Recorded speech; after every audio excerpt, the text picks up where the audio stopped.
Part 2. My mother-in-law threw away my daughter's most prized possession that belonged to her late mother and called it trash, but when my husband found out what she did, he shocked everyone by going no contact and writing her out of his will, and now she's having a meltdown. Clara's face went from smug to shocked in an instant. Clara tried to defend herself, her voice taking on that sickly sweet tone she always used when playing the victim. I was only trying to help Emma move on. It's not healthy for a child to be so fixated on dead people's things. I did this out of love. I want her to accept me as her real grandmother, and she can't do that while she's clinging to these morbid reminders. The room went so quiet you could hear a pin drop. Emma had started crying again, silent tears streaming down her face. I wrapped my arms around her protectively, my own hands shaking with rage. But before I could say anything, James stepped between Clara and Emma, his voice low and dangerous. "Let me make sure I understand this correctly," he said, each word precise and cutting. "You deliberately destroyed a grieving child's most precious memory of her dead mother. Out of love? You threw away a family heirloom that wasn't yours. To help? You made my daughter cry and left her alone.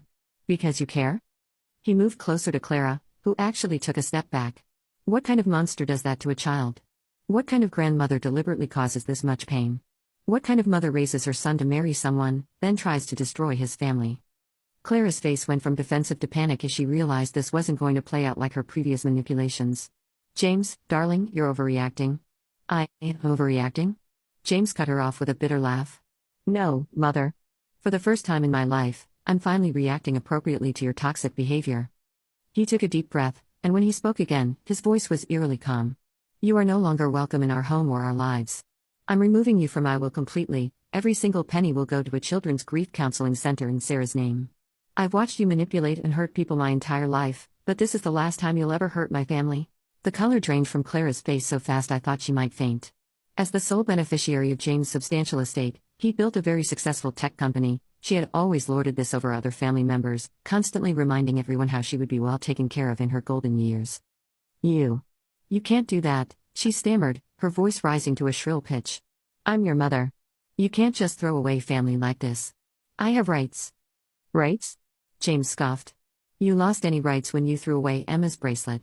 You lost any claim to being family when you deliberately hurt my daughter. Get out of my house.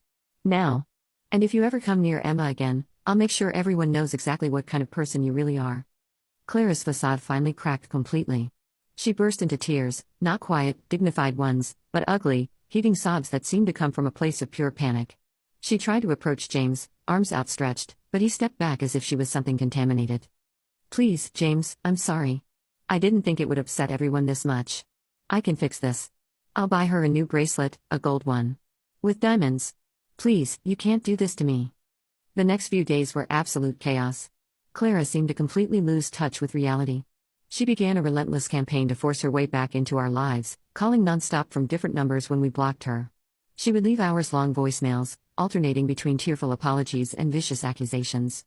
The text messages were even worse, ranging from "I'm your mother, you can't do this to me," to "you're all ungrateful brats who don't deserve my love."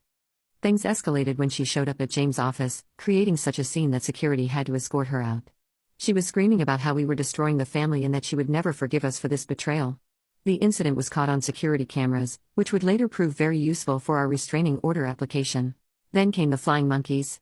Clara had apparently been calling every family member, spinning a tale about how we were cruelly punishing her for one tiny mistake and how we were using Emma to manipulate everyone.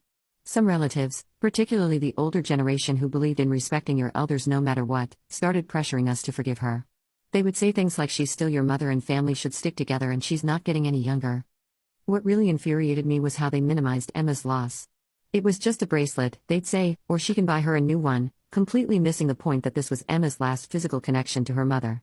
These were the same people who kept entire boxes of their own family heirlooms, yet they couldn't understand why a 12-year-old would be devastated about losing her mother's bracelet. Emma is still devastated about losing her last physical connection to her mother, and I feel horrible for leaving her with Clara. James is standing firm on his decision, but I can see the situation is taking a toll on him too.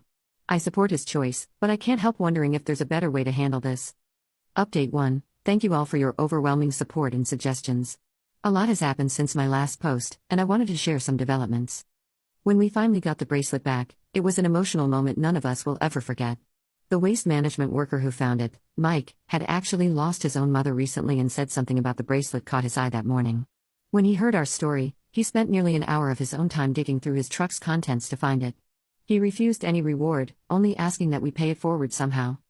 The moment Mike handed over the bracelet, carefully wrapped in a clean cloth, Emma burst into tears, but this time, they were tears of joy and relief. She hugged it to her chest, then threw her arms around James, sobbing "Thank you, Daddy" over and over. It was the first time she had ever called him that, and I saw tears in James' eyes as he held her. The bracelet needed professional cleaning, but was otherwise intact. While it was at the jeweler's, James took Emma to a locksmith and had a special box made with both a key lock and a combination lock.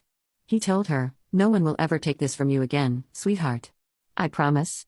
The jeweler also added a new charm to the bracelet, a small shield, which Emma says represents how James protects her. Clara's reaction to finding out we recovered the bracelet was telling. Instead of being happy for Emma, she became angry, saying we had undermined her authority and ruined her plans to help Emma move forward.